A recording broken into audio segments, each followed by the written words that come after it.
Certains chrétiens croient que les Écritures révèlent trois jugements différents à venir. Le premier est le jugement des brebis et des boucs ou le jugement des nations, Matthieu 25, 31-36. Ce jugement a lieu après la période de tribulation, mais avant le millénium. Son but est de déterminer qui entrera dans le royaume millénaire. Le deuxième jugement est celui des œuvres des croyants, souvent appelé le tribunal de Christ, 2 Corinthiens 5, 10. Lors de ce jugement, les chrétiens recevront des degrés de récompense pour leur œuvre ou leur service à Dieu. Enfin, le troisième jugement est le jugement du grand trône blanc à la fin du millénium, Apocalypse 20, 11, 15. Il s'agit ici du jugement des incroyants au cours duquel ils sont jugés selon leur œuvre et condamnés au châtiment éternel dans les temps de feu.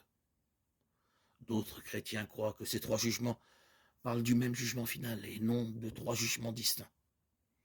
En d'autres termes, le jugement du grand trône blanc d'Apocalypse 20, 11, 15 sera le moment où les croyants et les incroyants seront jugés de la même manière.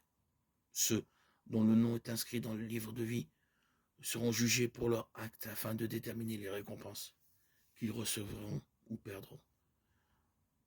Ceux dont le nom ne figure pas dans le livre de vie seront jugés sur leurs actes afin de déterminer le degré de punition qu'ils recevront dans les temps de feu.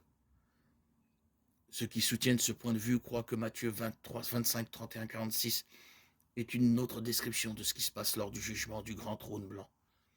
Ils soulignent le fait que le résultat de ce jugement est le même que celui observé après le jugement du grand trône blanc dans Apocalypse 20, 11, 15. Les brebis, en fait, les croyants, entrent dans la vie éternelle, tandis que les boucs, ceux que l'on appelle les incroyants, sont jetés dans le châtiment éternel. Matthieu 25, 46.